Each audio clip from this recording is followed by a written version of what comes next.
మందిరానికి సంఖ్యలు ఎందుకు వేస్తారో మీకు తెలుసా? మనందరికీ తెలుసు, పూరి మందిరానికి దగ్గరలో మహాసముద్రం ఉంది అని. ఒకసారి సముద్రంలో పెద్ద పెద్ద అలలు వచ్చి మందిరం బయట ఉన్న భక్తులకి గాయాలు చేసేది.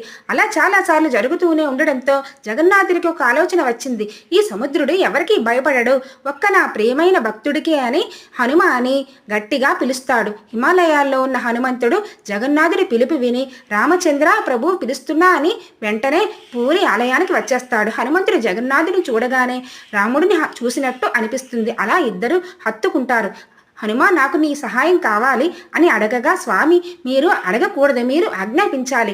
ఈ సేవకుడు మీకు ఏం చేయగలడో చెప్పండి అని అంటాడు. ఇలా సముద్రుడు భక్తుడిని గాయపరుస్తున్నాడు. నువ్వు దక్షిణ ద్వారం ముందు ఉంటూ ఆ సముద్రుడిని ఆపు అని అంటాడు. సరే అని హనుమంతుడు దక్షిణ ద్వారం ముందు నిలబడగానే సముద్రుడు భయపడి అస్సలు అలలు ఆలయం దగ్గరికి రాలేదు. కానీ ప్రతిరోజు హనుమంతుడు జగన్నాథుడిని దర్శించుకోవడానికి లోపలికి వచ్చినప్పుడు అతనితో పాటు సముద్రం కూడా ఆలయం దగ్గరికి వచ్చేది. అలా మందిరానికి వచ్చిన భక్తులకి గాయాలు అవుతూ ఉండేవి. అప్పుడు జగన్నాథుడికి ఒక ఆలోచన వచ్చి పెద్ద పెద్ద సంఖ్యలు తీసుకొని హనుమంతుడు కట్టేస్తాడు. హనుమంతుడు, స్వామి ఏమైంది, నన్ను ఎందుకు బంధిస్తున్నారు అని అనగా, నువ్వు నాకు మాట ఇచ్చావు హనుమ, నాకు సేవ చేస్తాను అని, నీ దగ్గర నుండి కావలసిన సేవ ఇదే అని అంటాడు. హనుమంతుడు సరే అని నవ్వుతూ బంధించుకుంటాడు. ఈ సంఖ్యలని జగన్నాథుడు స్వయంగా ఆయన చేతులతోనే చేసి ఉంటాడు. ఈ సంఖ్యల మీద రామ్ రామ్ రామ్ అని రాసి ఉంటుంది. ఈ సంఖ్యలు హనుమంతుడికి కడితే బంధించినట్లు కాదు అని, హనుమకి ప్రేమతో